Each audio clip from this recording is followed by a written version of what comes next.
안녕하십니까. 오늘은 스토리텔링의 25번째 강의를 시작하도록 하겠습니다. 오늘은 지난 시간에 이어서 지난 시간은 우리가 스토리텔링을 어디에 쓸 것인가 해서 두 가지를 다루었습니다. 이걸로 전도할 수 있다. 그 다음에 두 번째로는 이걸로 성경 공부할 수 있다. 자, 오늘은 다시 또 두 가지를 다뤄보겠는데요. 이걸로 주일학교에서 공과 교육할 수 있다. 그 다음에 두 번째로는 이걸 가지고 신학교육이 가능하다. 그래서 오늘 두 가지를 살펴보도록 하겠습니다. 먼저 본격적인 강의를 시작하기 전에 이야기 하나를 들려드리도록 하겠습니다. 1996년에 이탈리아의 파르마 대학이라고 있는데 거기에 지아코모 리졸라티라는 연구팀이 실험을 했었습니다. 그 실험 내용은 뭐냐면 이 원숭이를 가지고 생체 실험을 했는데요.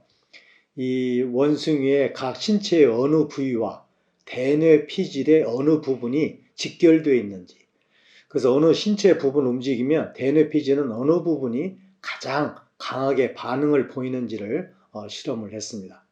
그런데 놀랍게도 땅콩을 가지고 실험을 했는데 이 원숭이들에게 땅콩을 쥐게 하고 땅콩을 쥐었을 때 뇌의 어느 부분이 강한 자극을 받는가를 조사하던 중에 원숭이의 땅콩을 쥐어주지 않고 실험하는 사람이 땅콩을 손에 들고 있는데도 원숭이가 똑같은 반응이 일어난다는 걸 알게 되었습니다.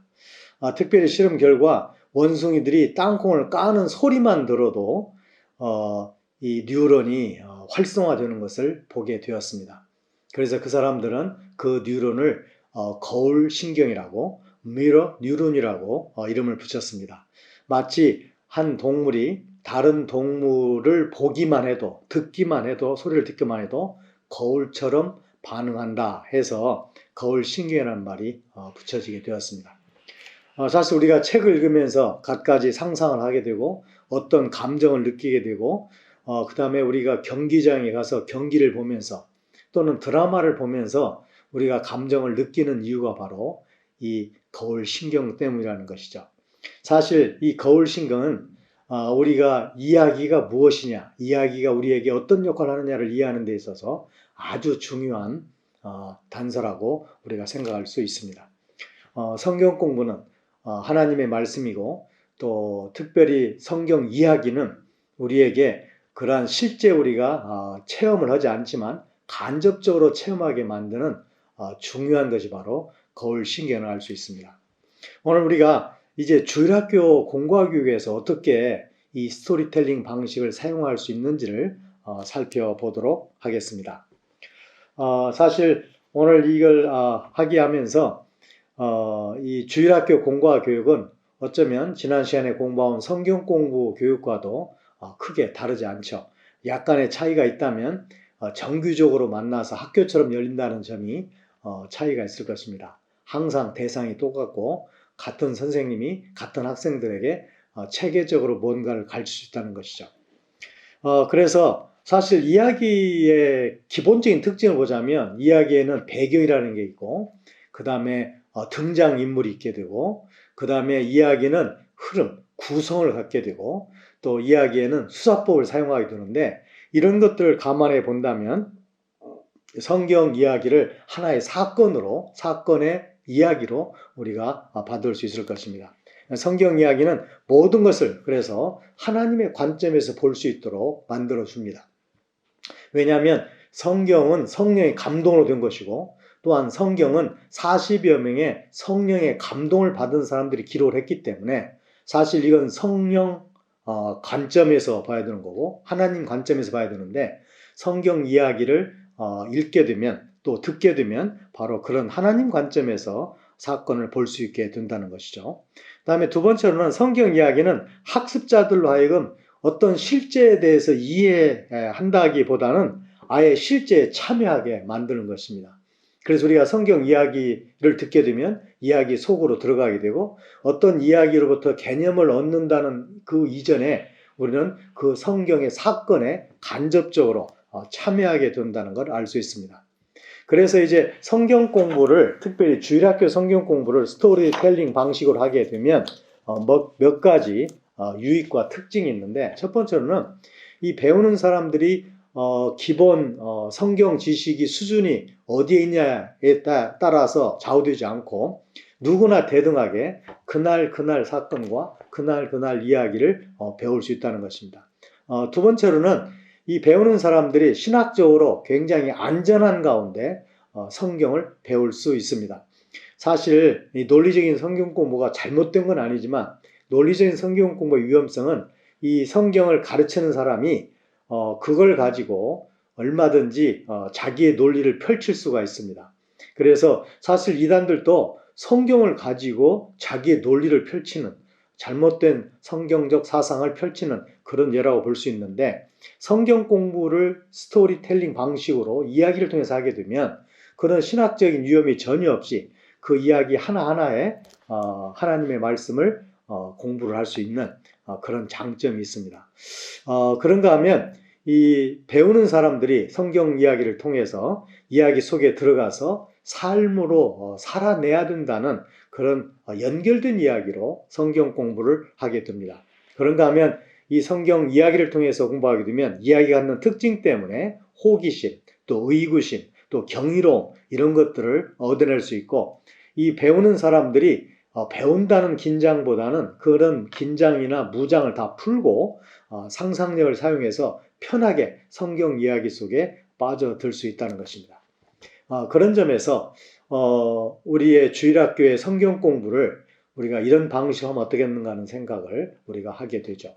먼저 이야기를 준비한 사람이 이야기를 학생들에게 들려주고, 또 학생들로 하여금 누가 한번 이야기를 해볼 수 있도록 자원자를 찾도록 하고, 또 한번 이제 이야기를 간단한 질문을 통해서 처음부터 끝까지 한번 복습을 하고, 그런 다음에 질문을 통해서 깊은 이야기, 또 중요한 이야기, 아이들이 관심과 의구심을 갖는 이야기 중심으로 질문을 통해서 성경 공부를 해나가고, 마지막에는 적용 질문을 통해서 그걸 삶에 적용한다면 훨씬 더 주일학교 성경 공부가 알차고 재밌는 시간이 될 것입니다. 두 번째로 우리가 생각할 수 있는 것은 이제 성경 스토리를 통한 신학 교육을 우리가 살펴볼 수 있습니다. 사실 우리의 기본적인 전제는 신학 교육은 아무래도 우리가 신학교에 가서 해야 되는 게 아니냐, 그런 생각을 하게 되죠. 신학교에 가서 조직신학을 배우고 성경신학을 배우고 그런 것들이 신학이 아니겠는가라고 생각을 하지만, 사실 기본적인 신학은 성경 말씀에 대한 이해에서 시작되는 것이기 때문에 성경 이야기를 통해서 하나하나 깊이 있게 이해가게 되면 우리가 신학이 저절로 만들어지는 것입니다. 과연 예수님의 제자들은 어디에서 신학을 배웠을까요?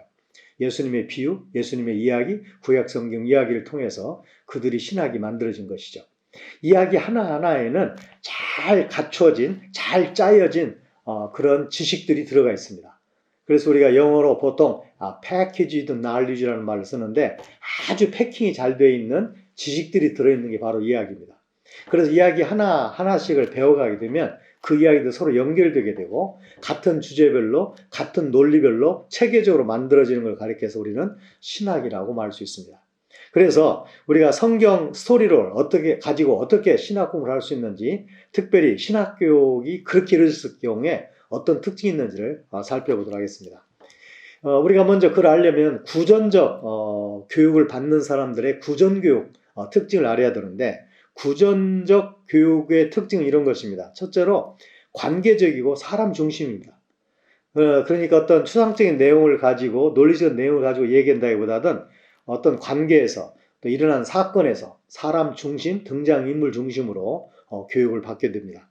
또 그래서 이 구전적 의사소통에서 이야기는 그들의 문화에 아주 적합한 것이고, 그 다음에 또한 굉장히 실제적이면서 극적인 면을 가지고 있습니다. 그 이야기가 그렇죠. 그 다음에 대화 중심으로 펼쳐지는 경우도 많이 있습니다. 또한 모든 사람이 참여하는 것을 전제로 하기 때문에 이 구전적 의사소통에서, 구전적 학습에서 우리가 이야기를 사용하는 것은 아주 효과적이라고 볼 수 있습니다. 우리가 지금 하고 있는 공부의 상당히 많은 부분은 서구식 신학 공부에 준해서 우리가 공부할 수 있다고 할 수 있는데, 그런 서구식 신학 공부의 한계와 요즘 학생들의 구전적 성향을 본다면 지금까지 학습이 그렇게 적합하다, 아주 적절하다고 보기는 힘듭니다. 이 서구식 학습 방법이 구전적 사회에서 사는 학생들에게는 별로 적합하지 않죠. 논리적이고 사고적이고 합리적이긴 하지만 그런 부분이 그런 스토리텔링 방식으로 공부하는 구전적 학생들에게는 맞지 않습니다. 그 다음에 전 세계 이제 젊은이들, 전 세계 사람들의 성향이 지금 자꾸 갈수록 구전화되고 있습니다. 그런 점에서 구전적인 교육에 대해서 관심을 가져야 되는 이유가 거기에 있습니다. 미국 신학생들의 구조나 성향을 제이 문이라는 에즈버리 신학교 교수님이 9년 동안 281명의 목회학 석사과정 학생들을 통해서 조사한 논문이 있습니다. 거기에 보면 이 학생들이 갈수록 구정적 성향이 강해진다. 사실 본래부터 구전적 성향을 가진 사람은 0.5%밖에 안 되지만 이제는 높은 구전성을 갖춰가고 있다. 그래서 이 사람의 논문에 의하면 53%의 학생들이 구전적이거나 강한 구전적 성향을 보이고 있다고 보았습니다. 그래서 이 구전 학습 선호도가 2005년에 42%였는데 2013년에는 62% 올라간 것을 말했습니다. 특별히 조나 삭스라는 사람이 있는데 이 사람은 이런 말을 한 적이 있습니다. 최근에 수백 년 동안을 제외하고 항상 인간 경험을 주도해왔던 구전적 전통이 복수를 위해 돌아오고 있다. 그것은 기념비적이고 새로운 시대를 만드는 것이며 전혀 예상하지 못했던 시대 전복의 사건이다. 정보 교류에 대한 우리들의 새로운 디지털 문화는 일반적인 방송 스타일을 거부하고 구전적 전통의 핵심적인 요소를 받아들이고 있는데 우리는 그것을 의미심장하게 디지털 시대라고 부를 수 있을 것이다. 이 디지털하고 오라라는 말은 구전적이죠. 디지털 우리가 알고 있는 디지털이고 그래서 요즘 시대를 이 문명의 이기가 만들어 놓은 디지털 시대라고 보는 게 좋겠다고 조나 삭스라는 사람은 주장한 바 있습니다. 이와 같이 어쩌면 신학교에서 이룰 수 있지만 성경 이야기를 통해서 체계적이고 조직적이고 논리적으로 이루어질 수 있음을 우리가 한번 감안해 볼 수 있습니다. 제가 지금 하고 있는 교육을 각 나라를 다니면서 교육하고 있는 것 중에 하나가 성경 이야기를 통해서 풀어가는 조직신학, 그 다음에 성경 이야기들을 하나하나 풀어가는 것으로 언약신학, 그 다음에 서신서 신학이라든지 신약신학 또는 구약신학, 또 하나님 나라 신학, 이런 것들을 제가 이미 만들어서 신학교에 다니면서 강의를 하고 있습니다. 이분들이 이야기 하나하나씩을 체계적으로 공부하게 되면 우리가 요구하는 조직신학이나 언약신학이나 하나님 나라 신학이 그들의 머릿속에 만들어지는 것이죠. 자, 오늘 이것으로서 오늘 강의를 마치면서 이야기 하나를 해드리겠습니다. 우리 부족에서 있었던 이야기를 들려드리도록 하겠습니다. 한 주간은 우리 동네가 참 많이 바쁜 적이 있습니다. 그건 여러 사람이 짧은 시간에 죽었기 때문에 그렇습니다. 한 여자분은 아이를 낳다가 죽게 되었고 또 한 분은 아이를 낳은 후에 아이도 죽고 또 그 아이를 낳은 분도 죽는 그런 일이 생겼습니다. 사실 응급 비행기를 신청해서 그 여자분과 아이를 도시로 옮겨서 치료를 시도했지만 그 경우는 아이는 살았지만 엄마는 안타깝게 죽는 경우가 되었습니다. 사실 그 주간에 저로서도 굉장히 중요한 시간이었는데요. 그때 처음으로 이제 글자를 만들어서 성경을 번역하기 시작한 때였습니다. 그래서 성경을 번역해 가지고 이분들이 성경을 읽을 수 있으려면 글자를 가르쳐야 되죠. 그래서 글자를 가르치는 세미나를 열면서 굉장히 저도 바쁘고 중요한 시간을 보냈었는데 그때 그들을 가르치면서 제가 깨달았던 내용이 보통 정식 학교에서 가르치는 방식대로 가르쳐서는 안 된다. 그분들이 너무 힘들어한다는 사실을 깨닫게 되었습니다. 그래서 그분들에게 큰 책자를 만들어 가지고 하나하나 가르치면서 보여줘가면서 따라서 해가면서 그래서 그분들이 쓰고 있는 그런 교육 방법과 또 우리들이 쓰고 있는 교육 방법을 혼합해서 글자를 가르치고 그 다음에 그 가르친 그들이 배운 글자를 가지고 제가 처음 번역한 성경을 읽을 수 있도록 하는 그런 교육을 한 적이 있습니다. 우리가 어쩌면 앞으로 더 갈수록 구전 학습에 익숙한 그런 교사 또 그런 목회자 그런 사역자가 되어야 되지 않나 그런 생각을 하게 됩니다. 이상으로 25번째 강의를 마치도록 하겠습니다.